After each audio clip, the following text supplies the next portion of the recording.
సత్క్రియలను చూచి మనుష్యులనగా మన చుట్టూ ఉన్నవారు, అన్య జనాంగమైన, క్రైస్తవులైనా, ముస్లిమ్స్ అయినా, మన చుట్టూ ఉన్నటువంటి వారు, ఇంటి దగ్గర ఉంటే ఇరుగు పొరుగు వారు, ఉద్యోగాల్లో ఉంటే మరి జాబ్ హోల్డర్స్గా ఉన్నటువంటి వారు, ఎక్కడైనా సరే, మరి సంఘంలో ఉంటే మన సంఘ సభ్యులతో, అందరితో కూడా మనం ఎలా ఉండాలంటే మంచి సాక్ష్యం పొందుకున్నటువంటి వారిగా మనం ఉండాలి. అయితే దేన్ని చేసి అంటే సత్క్రియలను చేసి, ఇక్కడ అదే చెప్తున్నాను, మనుష్యులు మీ సత్క్రియలను చూచి. దేన్ని చూడాలో మనుష్యులందరంట? మన సత్క్రియలను చూచి ఎవరిని మహిమపరచాలి? పరలోకమందున్న దేవుణ్ణి మహిమపరిచేటట్టుగా మన క్రియలు, మన పనులు, మన జీవితం ఉండాలని ఇక్కడ భక్తుడు చక్కగా తెలియచేస్తున్నాడు. మన క్రియల ద్వారా మనము అవివేకంగా, అనాలోచనగా, మూర్ఖంగా మాట్లాడుతుంటాం, మూర్ఖపు పనులు చేస్తుంటాం. దాని ద్వారా ఎవరికి చెడ్డ పేరు వస్తుందంట? నీకొస్తే పర్వాలేదు, కానీ నువ్వు ప్రభువుని నమ్ముకున్నావే, అందుకే నీ ద్వారా ఎవరికి చెడ్డ పేరు వస్తుందంట? మిమ్మును బట్టియే కదా అన్యజనులలో నా నామం దూషింపబడుతుంది. రోమపత్రిక 2వ అధ్యాయంలో చెప్తున్నాడు దేవుడు. మిమ్మును బట్టే. మరి మేమేం చేసామంటే మనం సత్క్రియలను చేయడం లేదు కదా. మనం చేసే పనులను బట్టి, మనం చేసే ఆలోచనలు బట్టి, మనం చేసే తప్పుడు పనులు బట్టి దేవునికి ఏమొస్తుందంటే అవమానం వస్తుంది. క్రీస్తుని ధరించుకున్నాం కనుక టక్కున ఏమంటారంట? దేవుని బిడ్డను కదా, దేవుని బిడ్డలు అంటారు, క్రైస్తవులు అంటారు. ఇలాగ చెడ్డ పేరు వెంటనే ఎవరికి వస్తుంది? దేవునికి వస్తుంది. కనుక చేసేటప్పుడు ఏ పని చేసినా అది మంచిదా చెడ్డదా అని మీరు చూడండి. చేసేటప్పుడు నేను ఈ పని చేస్తున్న దీని ద్వారా దేవునికి మహిమ వస్తుందా లేదని ఆలోచించండి. మీ ఆలోచనలైనా మీ పనులైనా దేవునికి మహిమ తెచ్చే విధంగా మీరు కొనసాగించాలి. అందుకే ఇక్కడ మనుష్యులు మీ సత్క్రియలను చూచి పరలోకమందున మీ తండ్రిని మహిమపరచాలి తప్ప అవమానం ఆయనకు కలగకూడదు. పరలోకమందున మీ తండ్రిని మహిమపరిచినట్లు వారి ఎదుట ఏం చేయాలంట? మీ వెలుగు ప్రకాశింపనీడి. మీరు ఇప్పుడు చీకటిలో లేరండి, మీరు చీకటి సముద్రులు కారు. ప్రభు మిమ్మల్ని వెలిగించాడు. ఆశ్చర్యకరమైన తన వెలుగులోనికి ఆయన మిమ్మల్ని పిలిచాడు. వెలిగింపబడిన మీరు ఏం చేయాలంట? అనేకులకు వెలుగిచ్చేవారిగా ఉండాలి. ఎలా ఉండాలంట? మీ వెలుగు ప్రకాశింపనివ్వాలి. వెలుగును ఆర్పేసుకుంటున్నారు మీరు, ప్రకాశించుకోవడం లేదు. వెలుగు ప్రకాశింపబడాలంటే ఆ వెలుగు కదా, ఒక దీపం వెలిగించామనుకోండి, ఆ దీపం ప్రకాశమానంగా వెలగాలంటే ఏముండాలి? అందులో నూనె ఉండాలి, అవునా కదా. నూనె లేకపోతే ఆ దీపం ఏమైపోతుంటుంది? ఆరిపోతూ ఉంటుంది, చివరికి చీకటిని కలిగిచ్చేస్తుంది. అంటే ఆ దీపం ఆరిపోకుండా మనుషులు ఏం చేస్తున్నారు? ఎప్పటికప్పుడు నూనెను పోస్తూ ఉంటారు. అయితే దేవుడు నిన్ను వెలిగించిన తర్వాత నీవు ఆరిపోకుండా ఉండాలంటే వాక్యం అనే నూనె నీ హృదయంలోకి నింపుకోవాలి. నువ్వు నింపుకోకపోతే ఏమైపోతున్నావు? ఆరిపోతున్న సంగతి నీకే తెలీదు. నీవు ఆరిపోతున్నావు, నీవు పడిపోతున్నావు, అవిశ్వాసంలోకి దిగజారిపోతున్న సంగతి నీకే తెలియదు. కనుక నీ వల్ల దేవునికి ఏమొస్తుందంటే అవమానం వస్తుంది.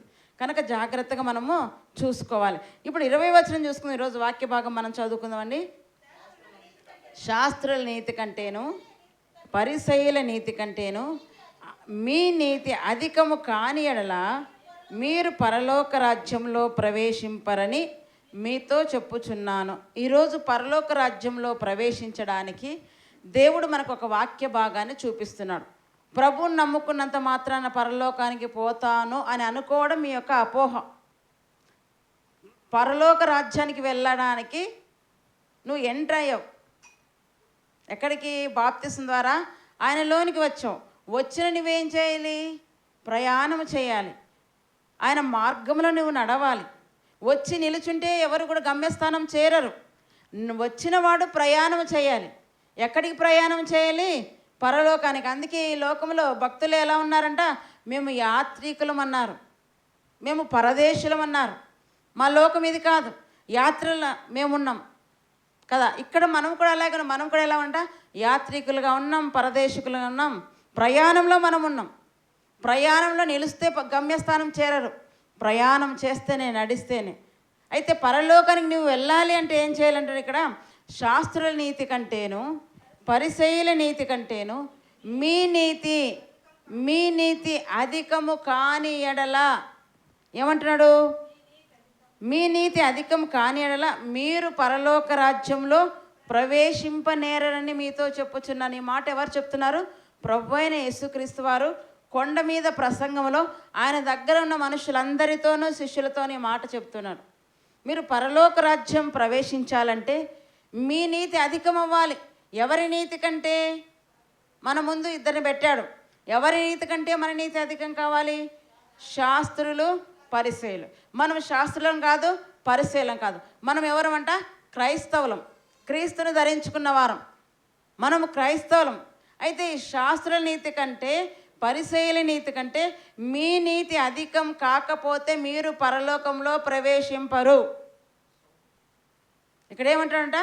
పరలోక రాజ్యంలో మీరు ప్రవేశించాలంటే మీ నీతి అధికము కావాలి. ఇంతకు వాళ్ళ నీతి ఏంటి, మన నీతి ఏంటి? వాళ్ళ నీతి ఏంటి, మన నీతి ఏంటో మనం తెలుసుకోవాలి.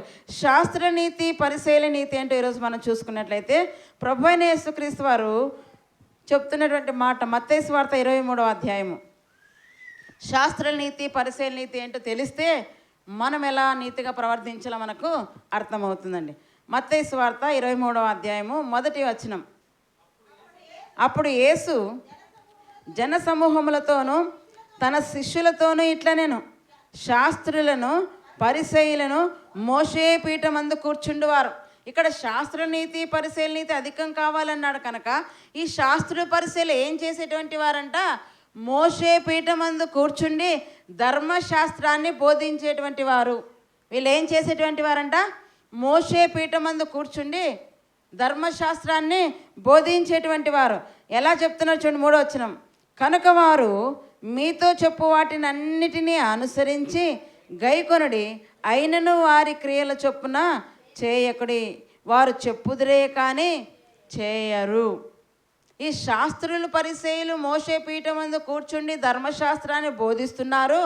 వారు బోధిస్తున్నప్పుడు వారి బోధ ఉంది, ధర్మశాస్త్రంలోని మాటలు ఉన్నాయి, వాటి ప్రకారంగా మీరు చేయండి. వింటున్న మీరు ఏం చేయాలంట? దేవుని వాక్య ప్రకారంగా మీరు ప్రవర్తించండి. కానీ శాస్త్రుల పరిస్థితులు ఎలా ఉన్నారంట? వారు చెప్పుదురే కానీ చేయరు.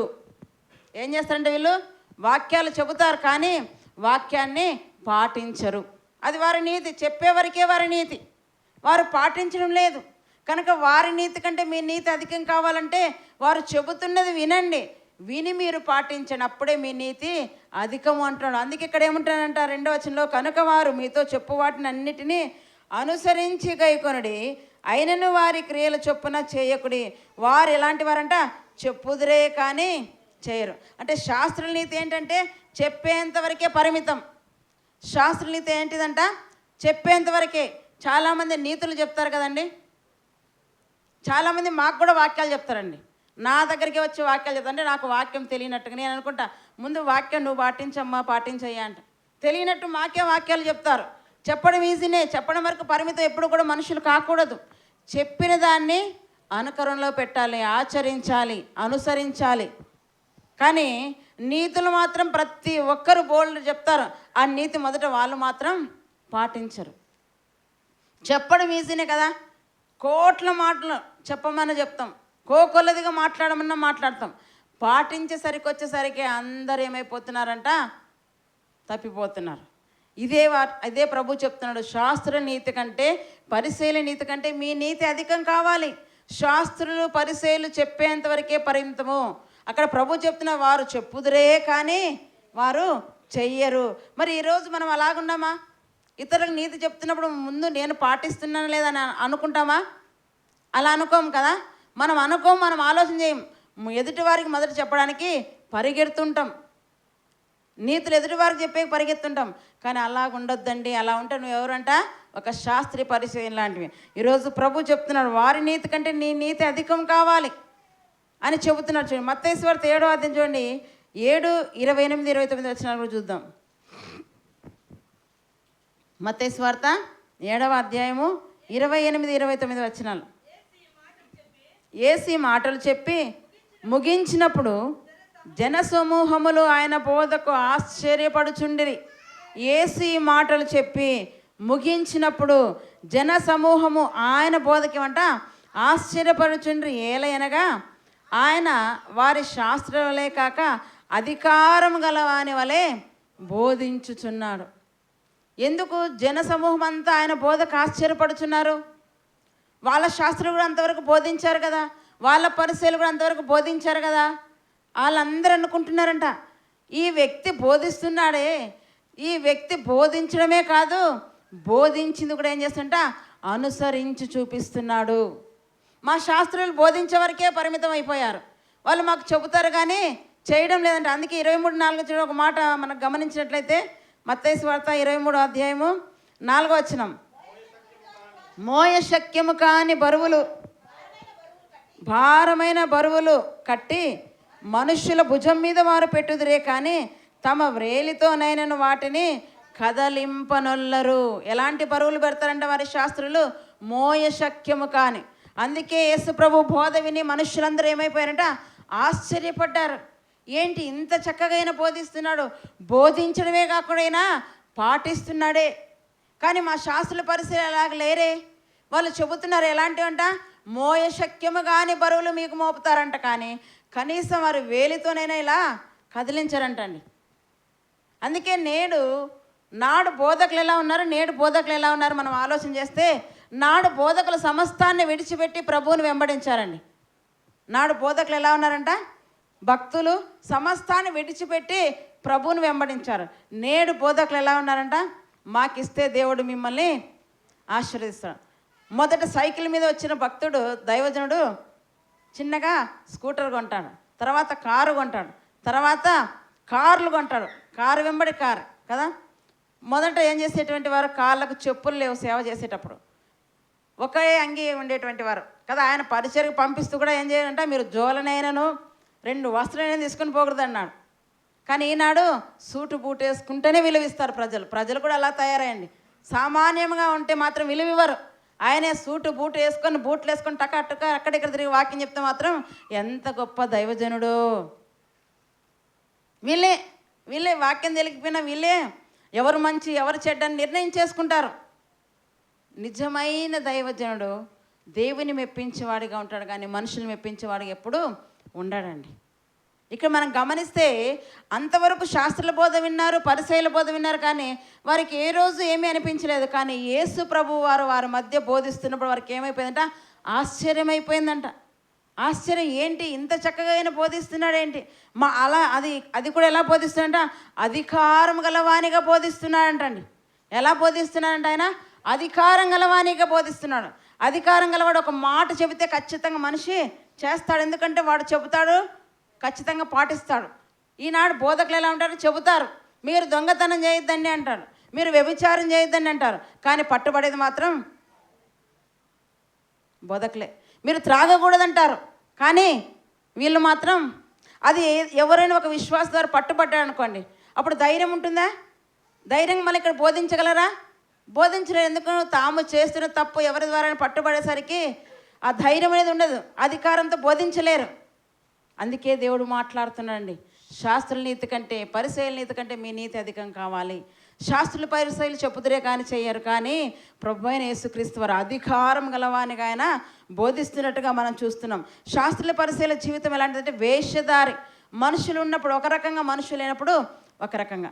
వేషధారి జీవితం అంటే దేవునికి అసహ్యం. నీవు ఇంట్లో ఎక్కడున్నా, ఇంట్లో ఒంటరిగా ఉన్నా, 10 మందిలో ఉన్నా ఒకే విధంగా నీవు ఉండాలి. ఇంట్లో ఒక రకంగా, పెళ్లిలో ఒక రకంగా, ఫంక్షన్లో ఒక రకంగా, ఇలా వేషధారణ జీవితం మనుషులు చాలా కలిగి ఉంటున్నారండి. క్రైస్తవులే ఇక్కడేమో చక్కగా ముసుగుని వేసుకుని భక్తిని కనపరుస్తారు, ఫంక్షన్కి వెళ్తే హీరోయిన్లను తలపిస్తారు. ఎందుకంటే అక్కడ అలా ఉంటేనే గౌరవిస్తారు, ఇక్కడ ఇలా ఉంటేనే గౌరవిస్తారు. అలా ఎప్పుడు ఉండదండి. అది వేషధారణ జీవితం, అది దేవునికి అసహ్యం. నువ్వు ఎక్కడున్నా ఒకే విధంగా ఉండు, నిన్ను దేవుడు ఇష్టపడతాడు. అటో కాలు ఇటో కాలు, అక్కడో రకంగా ఇక్కడో రకంగా ఉండొద్దండి. శాస్త్రుల పరిస్థితులు అలాగే ఉన్నారు, వేషధారణ జీవితం వారు కొనసాగిస్తున్నారు. అందుకే అంటాడు 23వ ఏంటంటే, అయ్యో వేషధారులైన శాస్త్రులారా, పరిసయ్యులారా, అయ్యో అయ్యో అంటున్నాడు ప్రభు. వేషధారణ కలిగి ఉండదండి. నాకు వేషధారణ జీవితం అంటే అసహ్యం అంటున్నాడు ఆయన.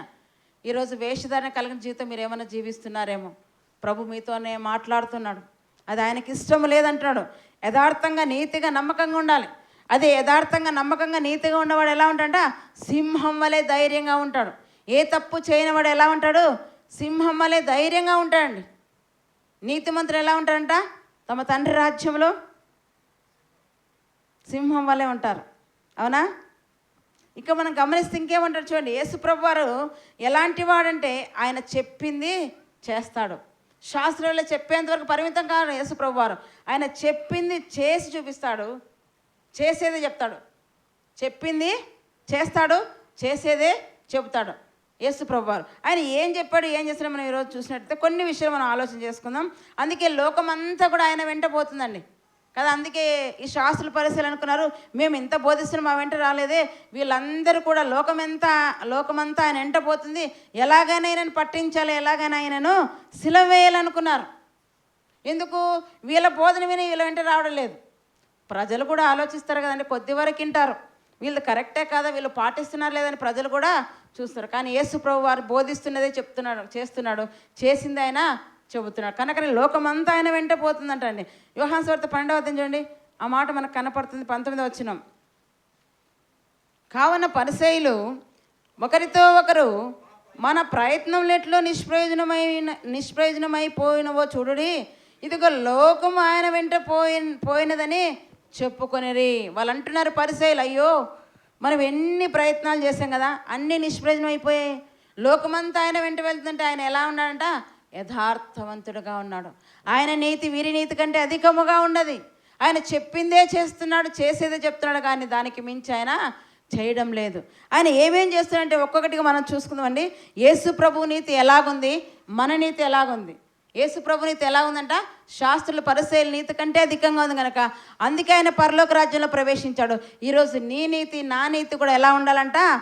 శాస్త్రుల పరిసయ్యుల నీతి వలే కాక యేసు ప్రభు వారి నీతి వలె మనం ఉండాలని కోరుతున్నాను అండి. మొదటిగా యేసు ప్రభు వారి నీతి ఎలా ఉందో ఒక్కొక్కటిగా చూసుకుందాం.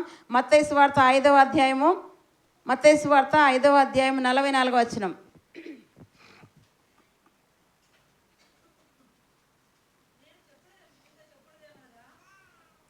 చదవండి.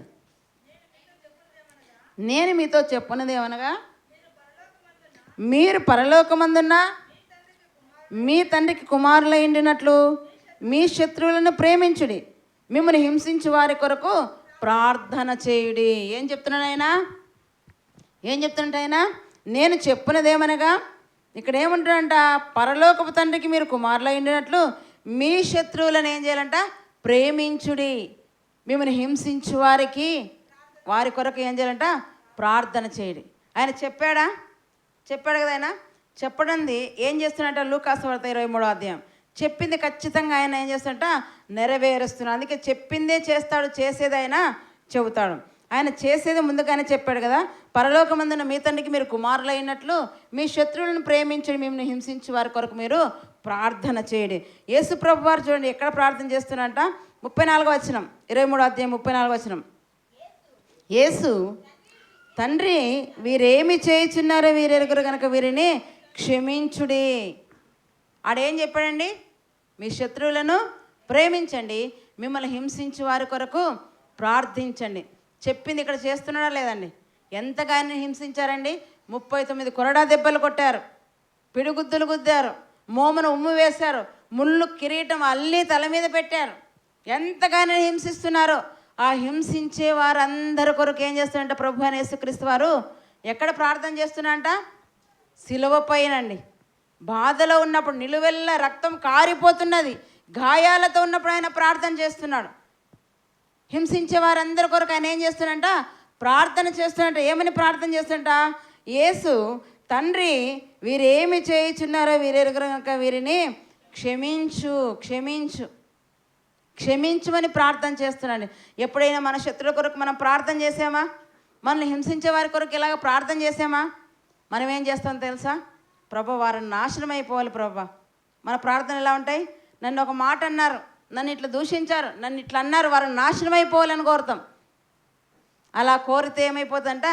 నీకే శపించు అని ఇంటి మీదకి ఏమొస్తుందంట? శాపం వస్తుందండి. ఎందుకంటే వానికి దీవించడం ఇష్టం లేదు. కీర్తనలో ఉంది మాట. కనుక వానికి దీవెన దూరం అయిపోతుందంట. నీ నోరు ఎప్పుడు కూడా ఏంతో నిండి ఉందంట? శాపముతో నిండి ఉంది. ఎవరిని దీవించాలని ఇష్టపడవు. ప్రభువు చెప్తున్నాడు, నీ ఇల్లు దీవింపబడాలంటే, ఆశీర్వదింపబడాలంటే మిమ్మల్ని హింసిస్తున్న వారి కొరకు మీరు ఏం చేయాలంట? ప్రార్థన చేయండి, ప్రేమించండి.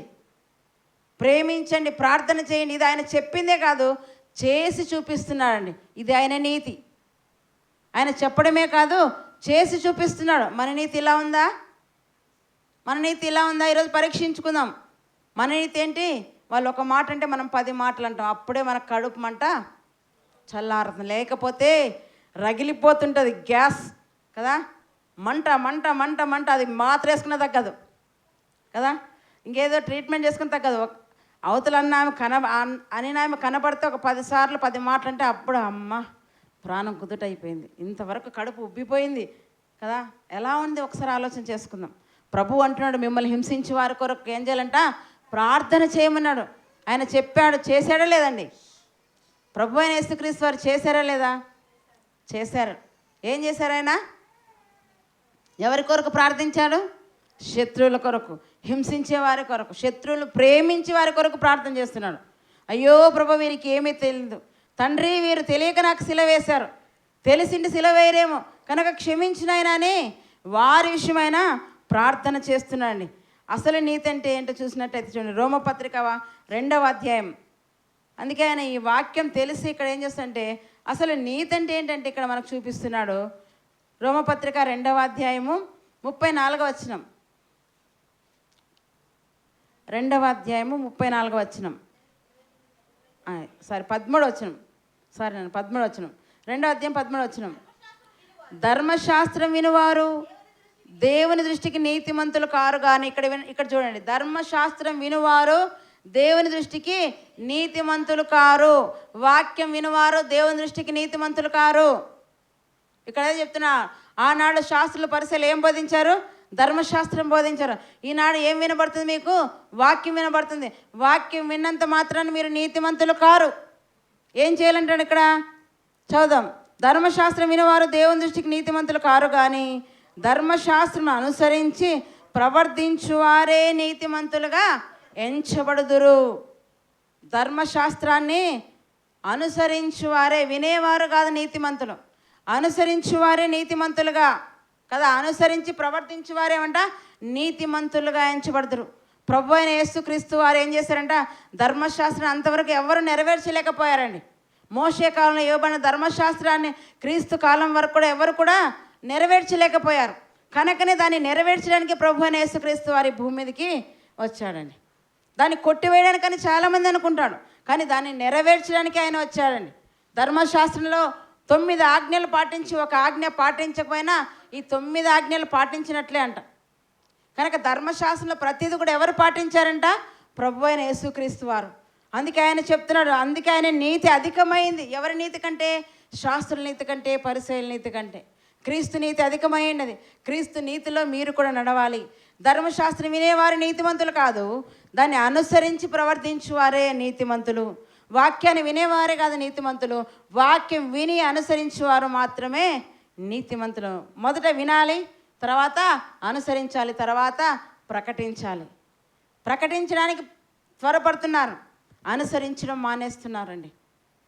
అట్లాగైతే నువ్వు నీతిమంతుడు కాదు, నీతిమంతులు కాదని ప్రభు ఇక్కడ చెప్తున్నాడు అనమాట. అందుకే యేసు ప్రభు వారు ఏం చేశారంట? చెప్పడమే కాదు, చేసి చూపిస్తున్నాడు. అది మొదటిది మనం చూసుకున్నట్లయితే. ఇక రెండోది కూడా మనం చూసుకున్నట్లయితే చూడండి, ఎన్ని విషయాలు ఆయన అనుసరిస్తున్నాడు మనం చూసుకున్నట్లయితే కొన్ని ఈరోజు చూసుకుందాం. మత్తయి సువార్త 5వ అధ్యాయం 28వ వచనం. రెండోదిగా మనం చూసుకున్నట్లయితే మొదట శత్రువుల్ని ప్రేమించండి, హింసిస్తున్న వారి కొరకు ప్రార్థన చేయమన్నాడు. అది ఆయన చేసి చూపించాడండి. వారిని ప్రేమించి వారి కొరకు ప్రార్థన చేసి చూపించాడు. అది మొదటిది. రెండోది మనం చూసుకున్నట్లయితే మత్తయి సువార్త 5వ అధ్యాయము 28వ వచనం. నేను మీతో చెప్పున్నదేమనగా, ఒక స్త్రీని మోహపు చూపుతో చూచు ప్రతివాడు అప్పుడే తన హృదయమందు ఆమెతో వ్యభిచారం చేసిన వాడగును. పూర్వం వ్యభిచారం 2 వ్యక్తులు కలిసి చేస్తే వ్యభిచారం అనేటువంటి వారు.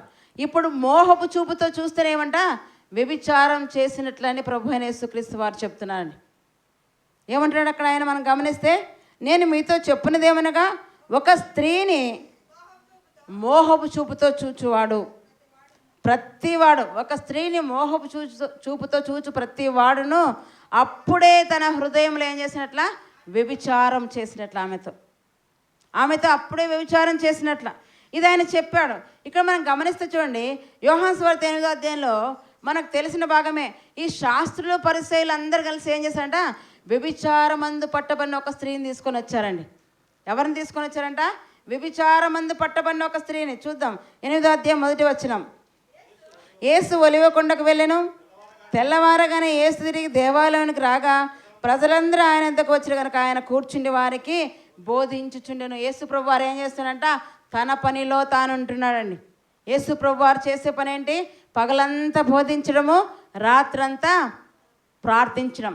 బోధించిన దాని రిపోర్ట్ అంతా రాత్రి దేవునికి తెలియచేయడం. ఫీడ్బ్యాక్ అంతా, ప్రభు ఈరోజు ఉదయం నుంచి ఈ రాత్రి కాసానికి ఇది చేశాను ఇలా చేశాను, వారందరి కొరకు నేను ప్రార్థిస్తున్నాను. రాత్రి అంతా ఏం చేసేవాడంట? ఆయన ప్రార్థన చేసేవాడంట.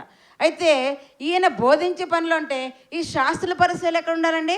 మోషే పీఠం మీద కూర్చున్న వారు ఏం చేయాలి? వాళ్ళు వాక్యాన్ని ధ్యానించేవారిగా, ధర్మశాస్త్రం ధ్యానించేవారుగా, బోధించేవారుగా ఉండాలి. వారు కూడా ఆ పనిలో ఉండాలి. కానీ వారు ఏ పనిలో ఉన్నారంటే ఇక్కడ మనం గమనిస్తే చూద్దాం. శాస్త్రులను పరిశీలను వ్యభిచారమందు పట్టబడిన ఒక స్త్రీని తోడుకొని వచ్చి ఆయన మధ్యను కదా, ఆమెను ఆయన మధ్య నిలబెట్టారండి. అసలు వీళ్ళకి అక్కడేం పని? వ్యభిచారమందు పట్టబడిన స్త్రీని పట్టుకొని రావడం వీళ్ళ పని ఏంటి? మోషే పీఠం మందు కూర్చున్న వారు ధర్మశాస్త్రం ఎలా బోధించాలి ఏంటని వీళ్ళు ఆలోచనలో ఉండాలి, ధ్యానించేవారుగా ఉండాలి. కానీ వీళ్ళు ఎవరిని పట్టుకొచ్చారు? వ్యభిచారమందు పట్టబడిన స్త్రీని. పురుషునేమో వదిలేశారు. పోనీ పట్టబడిన ఆమెను తీసుకొచ్చి ప్రభు ఎదురు నిలబెట్టారు. మన ధర్మశాస్త్రం ఇలా రాయబడింది కదా, వ్యభిచారం మంది పట్టబడిన వారిని రాళ్లతో చావగొట్టాలని. మరి నీవైతే ఏం తీర్పు తీరుస్తావు? అంటే ఎలాగైనా సరే ప్రభువుని తప్పు పట్టాలని, ఆయన బోధలు తప్పు పట్టాలని వీళ్ళు ఎదురు చూస్తున్నారని. అయితే ఆయన ఒకటే మాట చెప్పాడు, మీలో పాపం లేనివాడు మొదట వేసారా పరిసయ్యులు? ఎవరు వీళ్ళు? మోషే పీఠం మీద కూర్చుండి ధర్మశాస్త్రం ఉపదేశించేటువంటి వారు.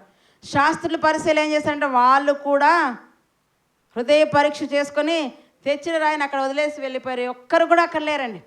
మరి అప్పటికి మనకు అర్థమైపోవాలి వాళ్ళు ఏం చేసేటువంటి వారు, పాపం చేశారా లేదా చెప్పకనే అర్థమైపోతుంది. మీలో పాపం లేనివాడు మొదట రాయండి అనగానే వాళ్ళు కూడా విమర్శ చేసుకుని వెళ్ళిపోయారు, ఎందులో మేము కూడా ఉన్నాంలే అనుకొని. కానీ ప్రభు ఏం చేస్తున్నాడు తెలుసా? ఒక మాట గమనిద్దాం. 10వ వచనం. యేసు తల ఎత్తి చూచి, అమ్మా వారెక్కడ ఉన్నారు? ఎవరునూ నీకు శిక్ష విధింపలేదని అడిగినప్పుడు ఇక్కడ ఏం గమనించాలి మనము? అసలు మా యేసు ప్రభును కన్నది ఎవరు? మరియమ్మని దేవుడు దీవించాడు. ఎలా దీవించంట? స్త్రీలలో నీవు ఆశీర్వదింపబడిన దానవు. సృష్టి ఆరంభం నుండి ఇప్పటి వరకు అంత గొప్ప స్త్రీ ఎవరు లేరండి. ఆమె అంత పర్ఫెక్ట్ ఎవరు లేరు. అంత గొప్ప స్త్రీ కదా మరియమ్మ. అందుకే స్త్రీలలో ఆశీర్వదింపబడిన దానమని మరి అక్కడ దేవుడు ఆశీర్వదిస్తున్నట్టు మనం చూస్తున్నాం. అలా గొప్ప తల్లిని ఎవరిలో చూస్తున్నాడండి? మనం చూస్తామా? వ్యభిచారమందు పట్టబడిన స్త్రీలో ఏం చూస్తుంట? తన తల్లిని చూసుకుంటున్నాడండి. ఎంత గొప్ప వ్యక్తిత్వం యేసుప్రభు వారిది, ఎంత ఉన్నతమైన ఆలోచన ఆయన కలిగి ఉన్నాడు. వీళ్ళందరూ కూడా మోహపు చూపుతూ చూడమే కాదు, పాపం చేశారు. కానీ ఈయన మాత్రం అలాంటి వ్యభిచారమందు పట్టబడిన స్త్రీలో ఏం చేస్తాడంట? తన తల్లిని చూస్తున్నాడంట. తన తల్లిని చూసుకున్నాడు. అందుకే అమ్మా ఎంత చక్కగా ఆయన సంబోధిస్తున్నారు చూడండి. కనుక ఆయన బోధలోను వీరి బోధలోను ఎంత వ్యత్యాసం ఉందో రోజు గమనించాలి. శాస్త్రులు పరిసయ్యులు చెప్పుదురే కానీ వారు చెయ్యరు. కానీ ఈయన చెప్పిందే చేస్తాడు, చేసింది చెప్తాడు. మోహపు చూపుతో చూచిన వాడు ప్రతివాడు పాపం చేసినట్లయితే అలాంటి వ్యభిచారం మంది పట్టబడిన స్త్రీ ఎదురుగా నిలబడినా అందులో ఏం చూశాడంటే ఆమెలో తల్లిని చూశాడండి. ఎంత గొప్ప వ్యక్తిత్వం.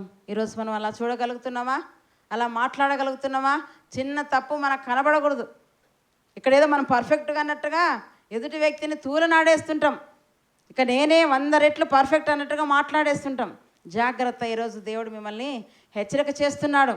ఆయన హెచ్చరించినప్పుడు దాన్ని స్వీకరించుకోవాలి, జీవితాలు మార్చుకోవాలి. ఇంకా మనం గమనిస్తున్నట్లు చూడండి, ఇది రెండోది. అందులో అక్కడ ఏమంటాడు ఆమెతో, అమ్మా వారు ఎక్కడ ఉన్నారు? ఎవరు నీకు శిక్ష విధింపలేదని అడిగినప్పుడు ఆమె లేదు ప్రభు అని. అందుకు యేసు నేను నీకు శిక్ష విధింపను, నువ్వు వెళ్ళి ఇక్కడ ఏం చేయకూడదంట, పాపము చేయకము అని అంటూ 45 వచ్చింది చూడండి. 46 నా యందు పాపం ఉన్నది మీలో ఎవడు స్థాపించును అంటే ఆయనలో ఎక్కడ కూడా పాపం ఇసుమంతైనా కూడా లేదండి.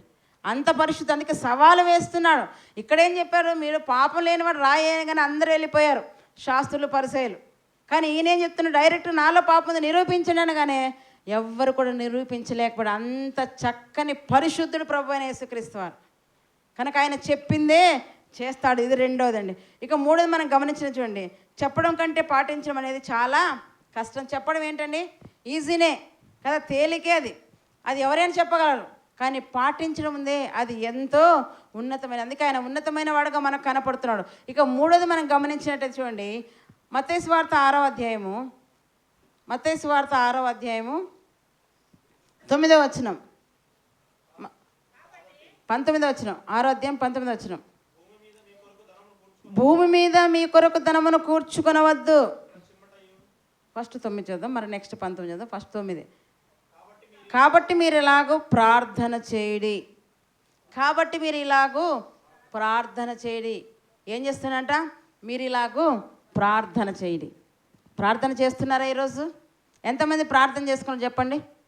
ఎంతమంది బైబిల్ చదివారు?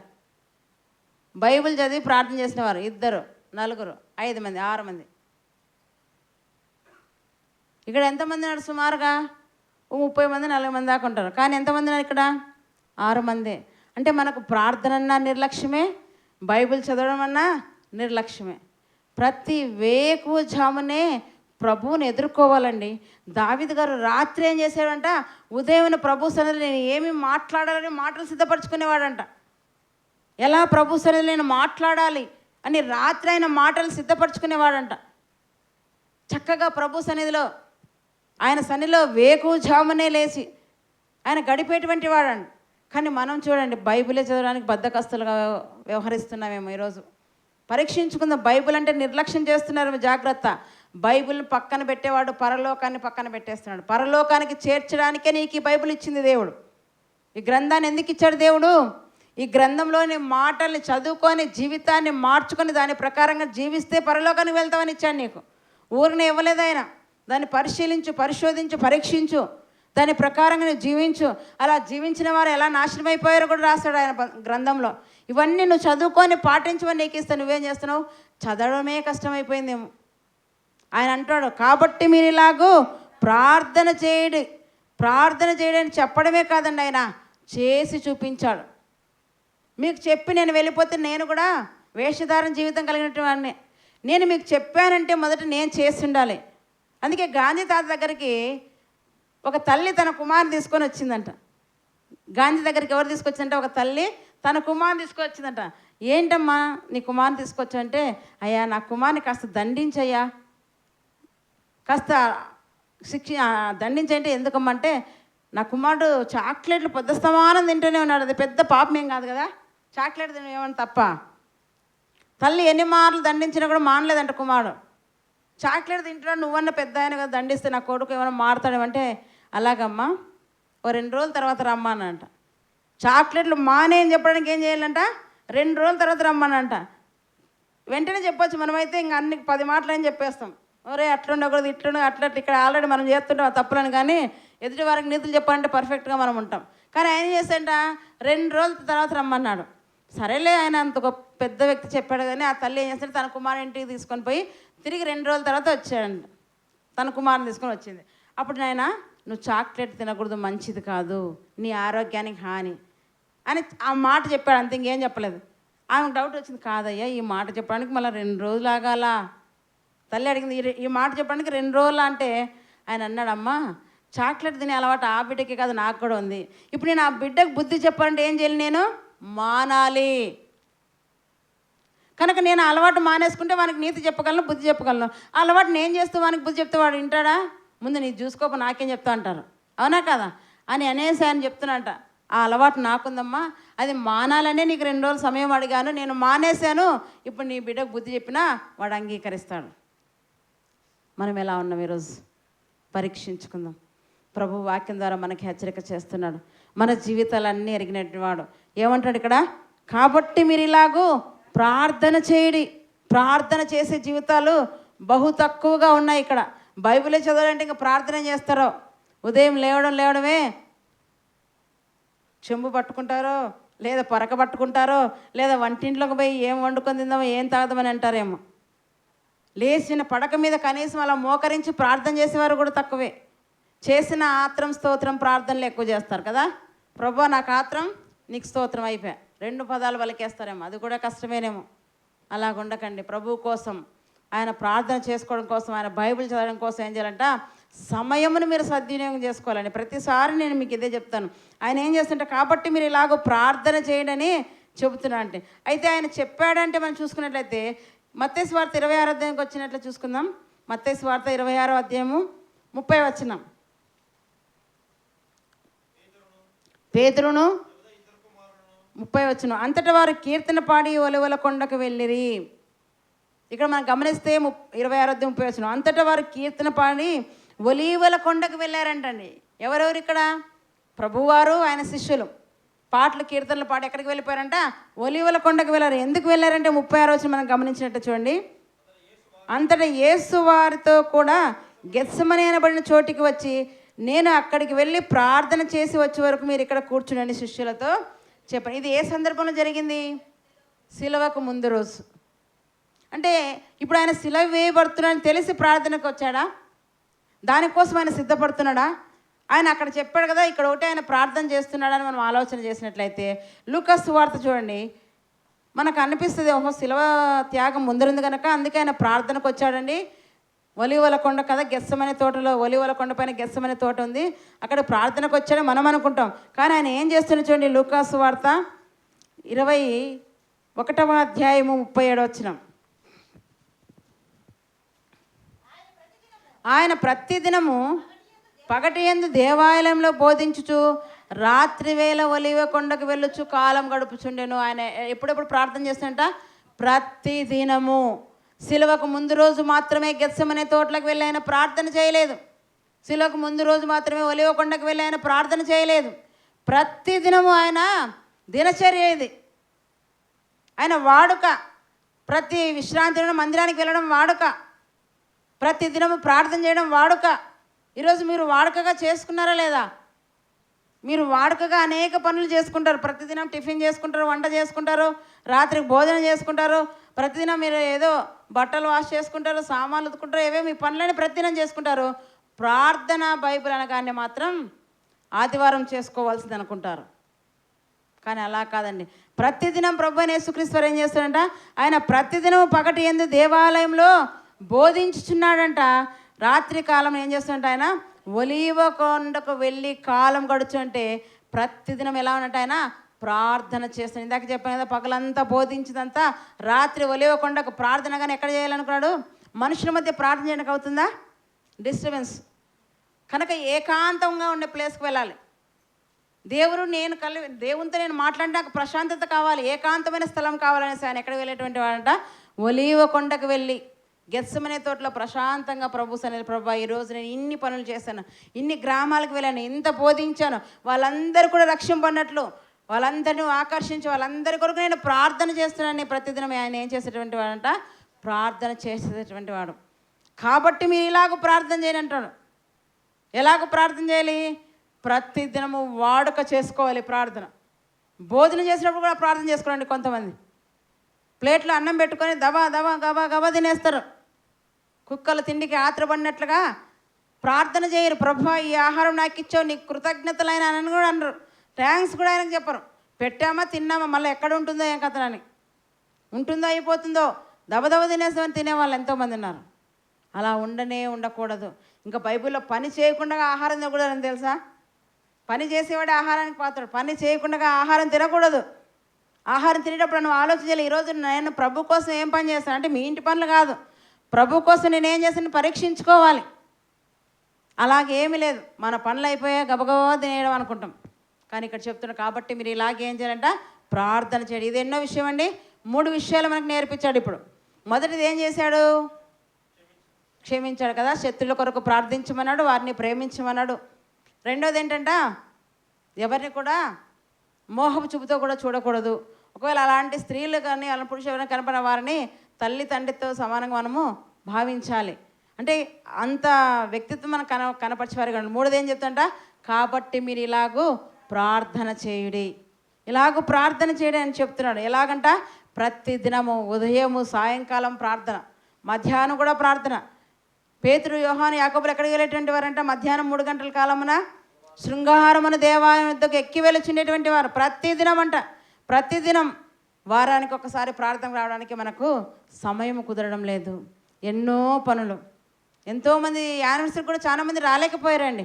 ఎందుకంటే సొంత పనుల మీద పడి దేవుణ్ణి కనీసం ఆ రోజు అవసరమైతే లీవ్ పెట్టుకుందాం అనుకొని కూడా అనుకోలేదు. ఉద్యోగస్తులు అనుకుంటే లీవ్ పెట్టుకోవచ్చు.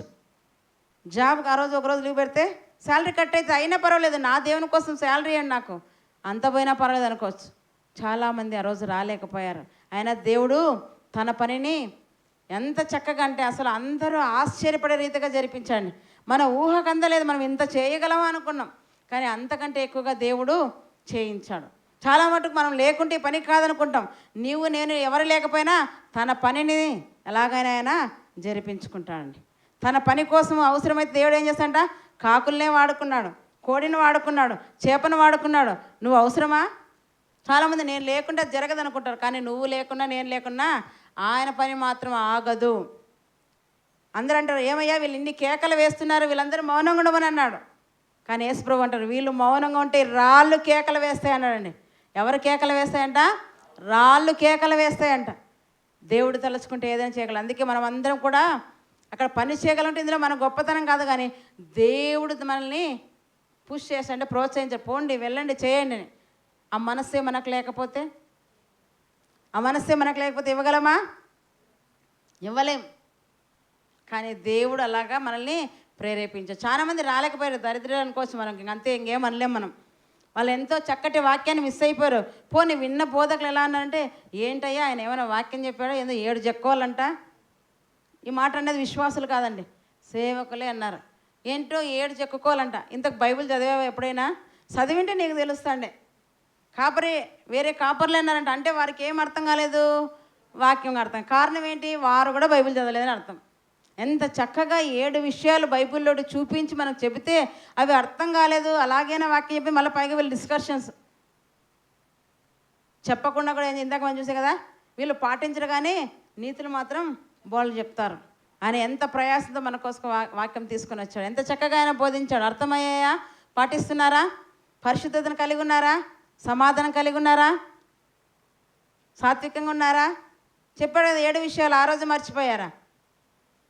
7 విషయాలు ఆయన చెప్పారు కదా, దైవజనుడు, మర్చిపోయారా? పాటిస్తున్నారా? పాటించాలంటే నీ మనసులో ఉండాలండి మెయిన్ కదా. ఇక్కడ ఏం చెప్తానంటే మనం గమనిస్తే చూసుకుందాం మరొకసారి ఆ మాటను.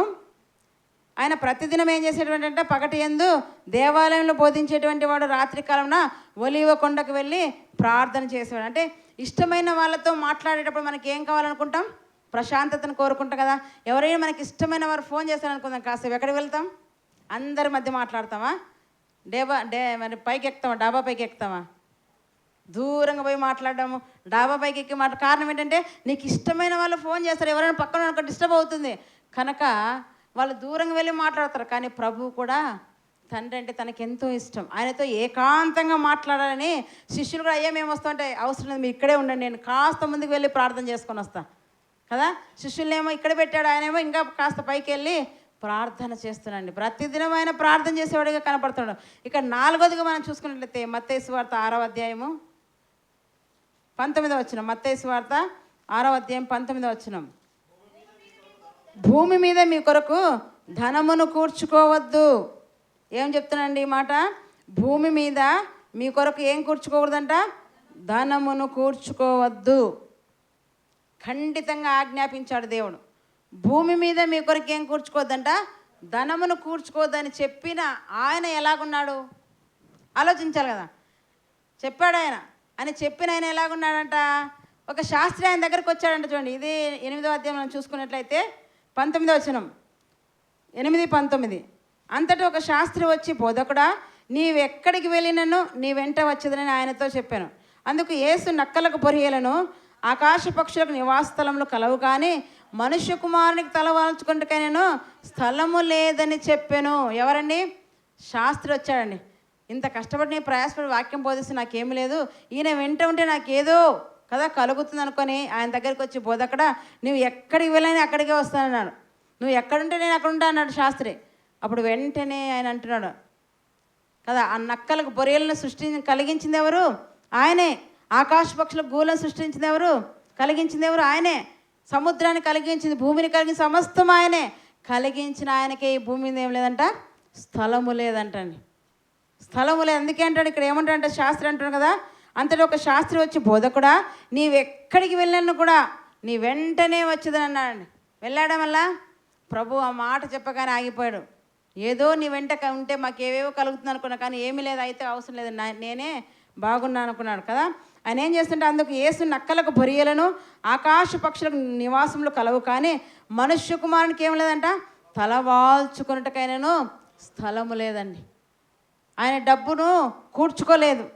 ఆయన చెప్పి ఏం చేస్తున్నాడంట, చేసి చూపిస్తున్నాడు. భూమి మీద మీ కొరకు ధనమును కూర్చుకోవద్దు, భూమి మీద మీ కొరకు ధనమును కూర్చుకోవద్దు.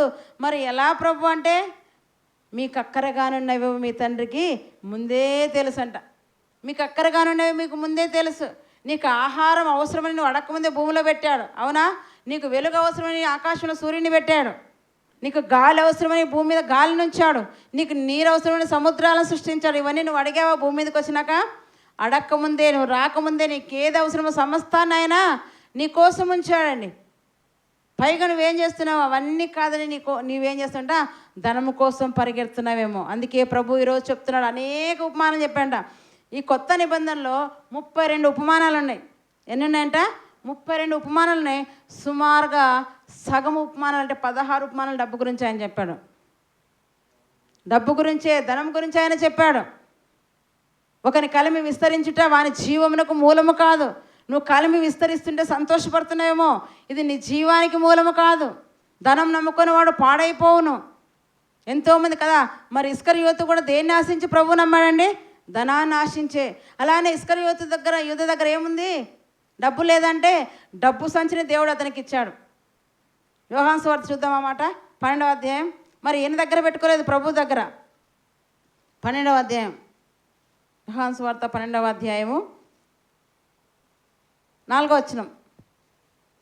ఆయన శిష్యుల్లో ఒకడు అనగా, ఆయన అప్పగింపనయ్యున్న ఇస్కరియోతు యూదా, ఈ అత్తరెందుకు 300 దేనారములకు అమ్మి బీదలకు ఇయ్యలేదా నేను? వాడు ఇలాగ చెప్పింది బీదల మీద శ్రద్ధ కలిగి కాదు, కానీ వాడు దొంగాయి తన దగ్గర డబ్బు సంచి ఉండినందున. ఏముందంటే ఆయన దగ్గర? ఇస్కరియోతు దగ్గర ప్రభు దగ్గర పెట్టుకోలేదు, పేతుడి దగ్గర పెట్టుకోలేదు, యోహాను దగ్గర పెట్టుకోలేదు, యాకోబు దగ్గర లేదు. ఎవరి దగ్గర ఇచ్చాడంట? దొంగకే ఇచ్చాడు దేవుడు. ఎందుకు? ఆ డబ్బును చూసైనా వెక్కసం అయిపోయి నన్ను అమ్మడం మానేస్తావేమో అని. దేవునికి భవిష్యత్తు తెలుసు కదా. నువ్వు ఎలాగ నన్ను అమ్మేస్తావు? నీ దగ్గర డబ్బు సంచి పెడితే నీకు డబ్బు పిచ్చి కదా. నీ డబ్బును చూసి చూసి ఏం చేస్తావు? ఒకరోజు డబ్బు మీద విరక్తి వచ్చి నన్ను అమ్మడం ఆపేస్తావేమో అనుకొని దేవుడు ఇచ్చాడు. కానీ ఆయన ఆపాడా? అంత డబ్బు ఉన్నా, తన దగ్గర డబ్బు సంచి ఉన్నా కూడా ప్రభువుని ఎన్ని వెండి నాణ్యాల కంట 30 వెండి నాణ్యాలకు అమ్మేశాడండి. పోనీ ఏమన్నా బాగుపడ్డా?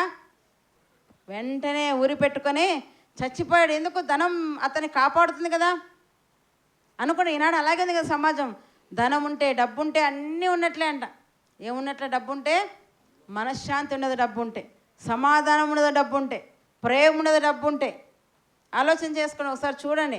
డబ్బు లేనప్పుడు నువ్వు ఎలా ఉన్నావు, డబ్బు ఉన్నప్పుడు ఎలా ఉన్నావు నువ్వే పరీక్షించుకోవచ్చు. డబ్బు లేనప్పుడు తిన్నకాడికి ఉన్నకాడికి తృప్తిగా ఉంటాం, సమాధానంగా ఉంటాం, నెమ్మదిగా ఉంటాం. డబ్బు పెరిగే కొద్దీ ఇవన్నీ నీకు దూరం అయిపోతూ ఉంటాయి. మనశ్శాంతి ఉండదు, నీకు సమాధానం ఉండదు, నెమ్మది ఉండదు, సంతృప్తి ఉండదు. అందుకే దేవుడు నీ బాగును కోరే అని చెప్తున్నాడు. భూమి మీద మీ కొరకు ధనమును కూర్చుకోవద్దు, భూమి మీద మీ కొరకు ధనం కూర్చుకోవద్దు అన్నాడు. మరి అలానే ఆయన ఏమైనా ధనం కూర్చుకున్నా అంటే ఆయన దగ్గర ఏ ధనము కూడా లేదు. చూడండి, మత్తయి సువార్త 17వ అధ్యాయానికి వచ్చినట్లయితే చూడండి, అక్కడ మరి పన్ను వసూలు చేసే వాళ్ళు వచ్చారండి. వచ్చి శిష్యుని అడుగుతున్నారు. 17వ అధ్యాయం 24వ వచనం. వారు కపెర్నహూమునకు వచ్చినప్పుడు అరశకేలను పన్ను వసూలు చేయవారు పేతురు వద్దకు వచ్చి, మీ బోధకుడు ఈ అరశకేలు చెల్లింపడా అని ఆయన అడగగా, చెల్లించిన నేను. ఏం చేస్తానంట? కనీసం అరశకేలు కూడా ప్రభు దగ్గర లేదండి. ₹1 కూడా ఆయన దగ్గర లేదు. మన భాషలో ₹1 బిళ్ళలు కూడా లేకుంటే వాడిని ఏమంటాం మనం? ఎంత దరిద్రుడా ఉంటుంది. కాస్తో కిస్తో ఉన్నవాడిని కూడా ఏమంటాం మనం ఈ మధ్య? దరిద్రుడు అంట. కానీ అంతకంటే దరిద్రంగా ప్రభు ఈ భూమి మీద వారు జీవించారు. ఆయన బ్రతకలేదా? ఆలోచన చేద్దాం. ఆయన డబ్బు లేకుండా బ్రతికి జీవించాడా లేదా? డబ్బు లేకుండా కూడా నువ్వు బ్రతకొచ్చని నీకు చూపించాడండి బ్రతికి. నాతో అయితే ఏ డబ్బు లేదు, ప్రభు అంటున్నది నా దగ్గర ఏదీ లేదు, కనీసం అరశకేలు కూడా కట్టడానికి, పన్ను కట్టడానికి కూడా లేదు. మరి ఎలా చేశాడు చూడండి. అడుగుతున్నారు వాళ్ళు వచ్చి, మీ బోధకుడు అరశకేలు కట్టాడా పేతురు అంటే, పేతురు వెంటనే మా బోధకుడు చెప్పడమే కదండి, చేసి కూడా చూపిస్తాడు. మరి డబ్బు లేదే, డబ్బు లేదు, మరి ఎలా కడతాను? కానీ పేతురు వచ్చి నిలబడగానే ఏం చేస్తాడంటే ఆయన 27వ వచనం, ఆయనను మనం వారికి అభ్యంతరం కలగజేయకుండానట్లు నీవు సముద్రమునకు పోయి గాలం వేసి మొదట పైకి వచ్చి చేపను పట్టుకొని దాని నోరు తెరిచినలా ఒక షెకేలు దొరుకును, దానిని తీసుకొని నా కొరకును నీ కొరకును వారికి ఇమ్మని అతనితో చెప్పాను. ఎవరిచ్చారండి అరశకేలు? ఎప్పుడు పెట్టుకుంది నోట్లో? ఎన్ని రోజులు పెట్టుకుందో? నెల పెట్టుకుందో, 6 నెలలు పెట్టుకుందో, సంవత్సరం నుంచి పెట్టుకుందో నోట్లో తెలియదు. పోనీ పేతురు ఈ సైడ్కే వస్తాడు, ఇక్కడే వల వేస్తాడని ఆ ప్లేస్ కానీ కాసుకొని ఉందేమో. ఎవరి కోసం? ప్రభు పని కోసం బలైపోవడానికి.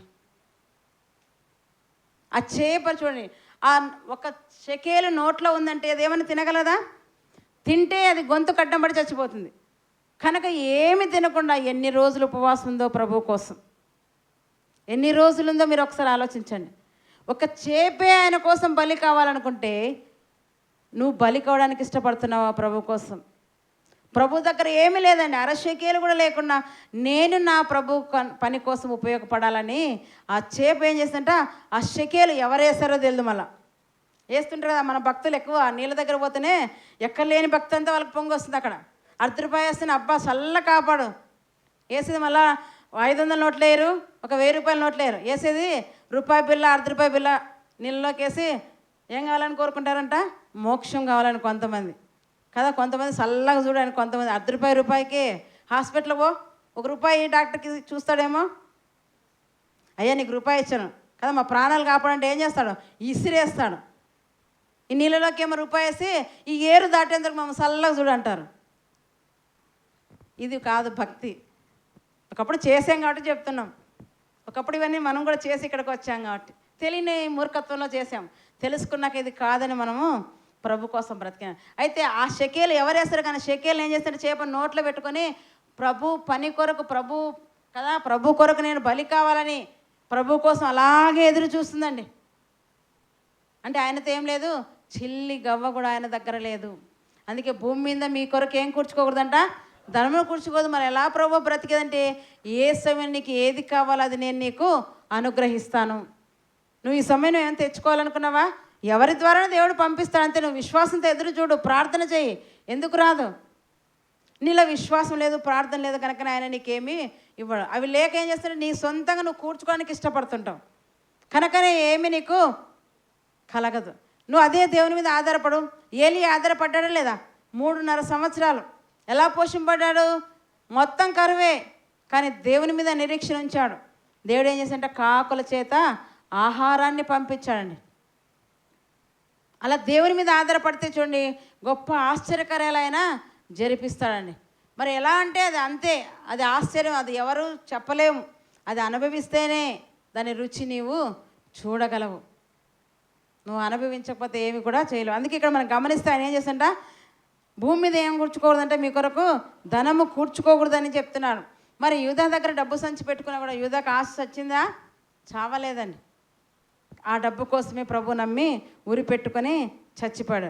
అయితే ఇక్కడ మనం గమనిస్తే శాస్త్రి కూడా ప్రభు వెంట ఉంటే ఏదో కలుగుతుందని వచ్చాడు. కానీ ప్రభు ఏమన్నంట, ఆకాశ పక్షుల గూళ్ళు, నక్కలకు బరిలునే కానీ మనుష్య కుమారుడు తల వాల్చుకోవడానికైనా స్థలము లేదు. ఆయన ఇల్లు కూర్చుకోలేదు, డబ్బు కూర్చుకోలేదు, పొలాలు కూర్చుకోలేదు. ఏమైనా ఆయన దగ్గర ఉన్నాయంటే ఏమి కూడా ఆయన తీసుకోలేదు, ఏమి కూడా ఆయన దగ్గర పెట్టుకోలేదంటే మనకి ఇక్కడ కనపడుతుందండి. ఇది మనం గమనిస్తే ఏది కూడా ఆయన ఆశించినట్టుగా లేదు కదా. ఇంకా 22వ అధ్యాయం 16వ వచనం కూడా చూసుకున్నట్లయితే మత్తయి సువార్త 22వ అధ్యాయము 16వ వచనం, బోధకుడా నీవు సత్యవంతుడవయ్యిండి దేవుని మార్గమును సత్యముగా బోధించుచున్నావనియు నీవు ఎవరిని లక్ష్య పెట్టవనియు. ఏమంటే ఇక్కడ శాస్త్రి వచ్చాడు కదా, బోధకుడా నీవు సత్యవంతుడివైండి దేవుని మార్గం సత్యముగా బోధించుచున్నావని నీవు ఎవరిని లక్ష్య పెట్టవు. ఎలా ఉండంటే యేసుప్రభు వారు సత్యవంతుడు. ఆయన సత్యవంతుడంట. దేవుని మార్గాన్ని సత్యముగా బోధిస్తున్నాడు. నిజంగా యథార్థంగా నమ్మకంగా జీవించే బోధకులు ఈనాడు కరువైపోయారు. సత్యముగా ప్రవర్తించేవారు కరువైపోయారు. వీళ్ళకు ఇవ్వండి ఇవ్వండి ఇవ్వని చెప్పుకుంటున్నారు. వీళ్ళేమో అపార్ట్మెంట్లు, కార్లు, బంగ్లాలు అన్నీ కట్టుకుంటారు. విశ్వాసం మాత్రం మాడిలో ఉన్నవాడు గుడిసెలకు వెళ్తాడు, గుడిసెలో ఉన్నవాడు ఇంకా పూరి గుడిసెలకు వెళ్ళిపోతున్నారు. వాళ్ళ స్థితి అలాగుంది. ఈ విశ్వాసులు కూడా ఏం చేస్తుంటే మా పాస్టర్ గారిని దేవుడు బహుగా దీవించాడంటారు. అసలు ఇచ్చింది నువ్వు, దేవుడు కాదు. దేవుని పని కొరకు ఇవ్వండి అంటే ఇవ్వరు. ఎవరికి ఇస్తారంట? కడుపులు పెంచుకునే వాళ్ళకి ఇవ్వమంటే ఇమ్మంటే ఇస్తారు. అవునా కాదా? దేవుని పని ఏంటంటే ఎవరు కూడా గుప్పిలు చాచి ఇవ్వలేదు. మరి పోయినసారి కంటే ఈసారి చాలా తక్కువ మనకు వచ్చిన కానుక. పోయినసారి ఇంటికి 2000 ఇచ్చారు, ఈసారి ఇంటికి 1000 రూపాయలే ఇచ్చారు. అయినా పోయినసారి కంటే ఈసారి ఘనంగా దేవుడు జరిపించాడు. ఇంటికి 2000 ఇచ్చినా ఘనంగా జరగలేదు, కానీ ఈరోజు ఇంటికి 1000 ఇచ్చారు. అయినా దేవుడు గొప్పగా ఘనంగా కార్యక్రమాన్ని జరిపించాడు. డబ్బు ఉంటేనే జరుగుతుంది కాదు, అక్కడ దేవుని కృప, ప్రార్థన బలం ఉంది కనుకనే చక్కగా దేవుడు జరిపించాడండి.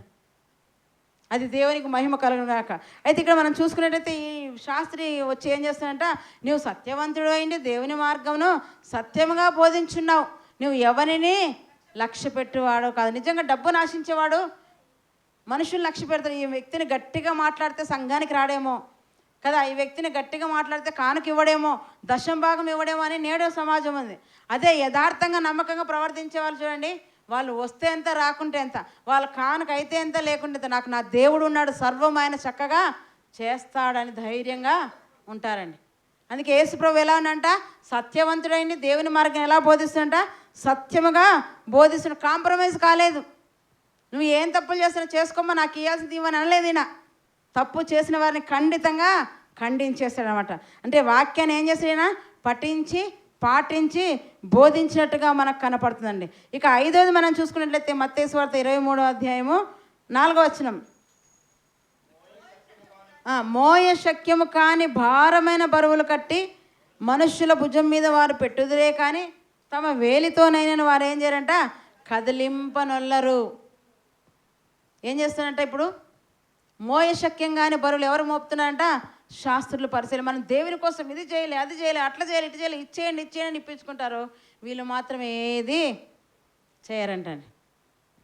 వీళ్ళు మాత్రము ఏది కూడా అంటే వీళ్ళది ₹1 పోదు, ఎదుటి వారిదేమో కావాలి.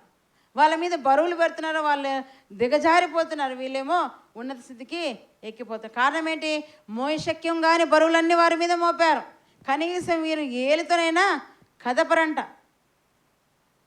ఎలా ఉంటారంట, ఏదైనా పని చేయడానికి ఎలా చేస్తారండి, చేతితో చూపిస్తారు కదా, కాళ్ళతో చూపిస్తారు. ఈనాడు చేసే వాళ్ళు తక్కువ, కాపర్లు కానీ ఎవరైనా కానీ కలిసి చేస్తారా? ఎంతసేపు నా విశ్వాసం కిందనే ఉండాలి, అది ఇది చేయాలి అంతే. ఈయన మాత్రం ఇలా ఇటు పుల్ల అటు కూడా వేయడండి. ఇది కాదు. ఏం చేయాలంట, ఎవడైనా గొప్పవాడై ఉన్న గోరైనా ఎలా వాడు ఏం చేయాలంట, అందరికీ పరిచారం చేయాలి. యూద మనస్సు మారుతుందేమని ప్రభువారు ఏం చేశారంట, కాళ్ళు కడిగాడండి. అప్పటికైనా ఆయన మనస్సు మారుతుందేమో డబ్బు మీద ఉంచాను, కానీ మనస్సు మారిందా? ఎంత తగ్గించుకున్నాడు ప్రభువారు ఒకసారి మనం ఆలోచించినట్లయితే. అంత తగ్గించుకొని శిష్యుల పాదాలు కడిగాడండి ఆయన. మరి మనుషులుగా ఈరోజు ఎలా ఉన్నారంట, అసలు ఈరోజు అలాంటి బోధకులే లేరు, కనుమరుగైపోయారు. నేను చిన్ననాడు చూసిన బోధకులు వేరు, భక్తులు వేరు, ఈనాడున్న బోధకులు వేరు. ఎలా ఉన్నారు వాళ్ళతో మనకు అవసరం లేదు. నీవెలా ఉన్నావు, నేను ఎలా ఉన్నా, మనం ఎలా ఉన్నాం పరీక్షించుకోవాలి. ఈరోజు వాక్యం ద్వారా దేవుడు మనకు హెచ్చరిక చేస్తున్నాడు. వాళ్ళందరూ కూడా ఎలాంటి బరువులు పెడతారంట, మోయ శక్యము కాని బరువులు ఆయన పెడతారంటండి. శాస్త్రుల పరిశీలన ఎలాంటి బరువులు పెడతారంట, ప్రజల మీద మోయ శక్యము కాని బరువులు వారి మీద పెడతారు, కానీ కనీసం వీరు వేలితోనైనా కదల్చరంట. అదే ప్రభు అయిన యేసుక్రీస్తు వారు మరి మరి ఎలాంటి బరువు పెడతారు చూడండి, మత్తయి సువార్త 11వ ఆయన బరువు ఎలాంటిది అంటున్నాడు అక్కడ 29వ ఆయన పెట్టే బరువు ఎలాంటిది అంటున్నాడంటే, నేను సాత్వికుడును దీన మనస్సు గలవాడను కనుక మీ మీద నా కాడి ఎత్తుకొని నా యొద్ద నేర్చుకొనుడి, అప్పుడేమంట మీ ప్రాణములకు విశ్రాంతి దొరుకును. ఏలైనగా నా కాడ ఎలాంటిదంట, సులువుగాను. ఆయన మోపే కాడి ఎలాంటిది? సులువుగా ఉంది. ఇది తేలికైనది కాదు, బరువైనది కాదు. ఒక్కసారి మీరు నేను ఇలా బ్రతకాలని తీర్మానం చేసుకొని యథార్థంగా నేను అబద్ధాలు ఆడకుండా ఉండాలి, నేను మోసం చేయకుండా ఉండాలని ఒకసారి తీర్మానం చేసుకొని ఒక 2 రోజుల నుండి ప్రయత్నం చేయండి. నీ మనస్సు ఎంత తేలికగా ఉంటుందో, నీ మనస్సు ఎంత తేలికగా ఉంటుందో. ఆయన మాటను ఖచ్చితంగా పాటించి చూడు, ఎంత ప్రశాంతత నీకుంటుందో, ఎంత తేలికగా నీ హృదయం ఉంటుందో ఒకసారి నువ్వు ఆలోచించాలి. పాటించకపోవడం వల్లనే కదా ఈ అబద్ధానికి అబద్ధం, అబద్ధానికి అబద్ధం, మోసానికి మోసం జోడించుకుంటూ బరువులు ఎక్కువైపోతున్నాయి. కానీ ప్రభువు కాడి ఎలాంటిదంట అక్కడ చెబుతున్నాడు, నేను సాత్వికుని దీన మనసు కలవాడు కనుక మీ మీద నా కాడి ఎత్తుకొని నా యొద్ద నేర్చుకొనడి, అప్పుడు మీ ప్రాణములకి అంట విశ్రాంతి దొరుకును. ఏలైనగా నా కాడి ఎలాంటిదంట? సులువైనది, తేలికైనది కదా. నా భారము తేలికగా ఉన్నది. ఏదైనా సరే పాటించడం అలవాటు చేసుకుంటే ఎలా ఉంటుంది? సులువుగా, తేలికగా. దేవుని మాటలు మీరు పాటించి చూడండి, ఎలా ఉంటుందంట? సులువుగా ఉంటుంది, తేలికగా ఉంటుంది. మనం అంటాం ఇంత బరువు ఎప్పుడు మోయాలబ్బా, ఇలా క్షమించాలంటే ఎలా క్షమించగలం, ఇలా ప్రేమించాలంటే ఎలా ప్రేమించగలం అనుకుంటారు. ఒక్కసారి నువ్వు పాటించి చూడు ఎంత తేలికగా ఉంటుందో. ఓ సింతేనా, ఇది ఏందో అనుకోండి అనుకుంటారు కదా. అది పాటించిన తర్వాత ఎలా ఉంటుంది? ఇంత చిన్న విషయమేనా? ఏదైనా సరే మనకు ఒక విద్య రాదనుకోండి, అది వచ్చేంత వరకు మనకి ఎలా ఉంటుందంట? ఏదో కొండలు ఎత్తి దించినంత బరువుగా ఉంటుంది. అది నేర్చుకున్నాక ఏమైపోతుంది? ఇదేముంది, ఇంత అవలీలుగా చేసేయచ్చు అంటాం. అలాగ దేవుని మాటలు పాటించి చూడు, తేలికగా ఉంటుంది. ఎలాంటిదంటే ఆయన భారము తేలికైనది, ఆయన కాడు ఎలాంటిదంట? సులువైన. కనుక శాస్త్రుల నీతి కంటే పరిసయ్యుల నీతి కంటే క్రీస్తు నీతిలో మనము ఉండాలి అని ఇక్కడ దేవుడు వాక్యం ద్వారా మనకు హెచ్చరిక చేస్తాడు. అది పాటించడంలో ఉంది. క్రీస్తు నీతి ఎలా వస్తుందంట? పాటించడంలో ఉంది, ప్రకటించడంలో, వినడంలో కాదండి. ధర్మశాస్త్రం విన్నవారంతా నీతిమంతులు కాదంట, విని అనుసరించి పాటించిన వారే నీతిమంతులుగా ఎంచబడుదురు అనింది. మరి మీరు నీతిమంతులుగా ఎంచబడాలంటే మీ నీతి శాస్త్రుల నీతి కంటే పరిసయ్యుల నీతి కంటే అధికము కావాలంటే ఎలా ఉండాలంట? క్రీస్తు నీతిలాగా నీ నీతి ఉండాలి. క్రీస్తు ఎలా ఉన్నాడంట? చెప్పడమే కాదు, ఆయన మనకు ఎన్నో విషయాలు ఇప్పుడు చేసి చూపించాడు. మనం చదువుకున్నాం కదండి, ఒక 5 సంగతులు మనం చదువుకున్నాం. ఆయన చేసి చూపించాడు, చేసేది చెప్పాడు కానీ చేయండి ఆయన ఎప్పుడు కూడా చెప్పలేదు. అన్నీ కూడా నీకు ఏది చెప్పాడో ప్రతిదీ కూడా ఆయన చేసి చూపించాడు. కనుక ఎవరి నీతి అధికంగా ఉండాలంట? శాస్త్ర నీతి వల్ల నువ్వు కలిగి ఉంటే పరలోకానికి వెళ్ళవు, పరిసయ్యుల నీతి వల్ల నువ్వు కలిగి ఉంటే పరలోకానికి వెళ్ళవు. వీరిద్దరి నీతి కంటే నీ నీతి అధికం అవుతానే నీకు పరలోక రాజ్యంలో ప్రవేశం. మరి ఆయన నీతి ఎలా ఉందంట? మాటలతో చెప్పడం కాదు కానీ పాటించి చూపించాడు. ఆ విధంగా మనం పాటించి అనుసరించి నడిచినప్పుడే మనం కూడా పరలోకానికి వెళ్ళగలము. అది తేలికైనది, సులువైనది. ఇది ఈ రోజు నుంచి పాటించగలమని దేవుడు మనకి ఈరోజు వాక్యం ద్వారా హెచ్చరిక చేశాడు. దేవుడి వాక్యం ద్వారా మనందరినీ కూడా దీవించునుగాక. ఆమెన్.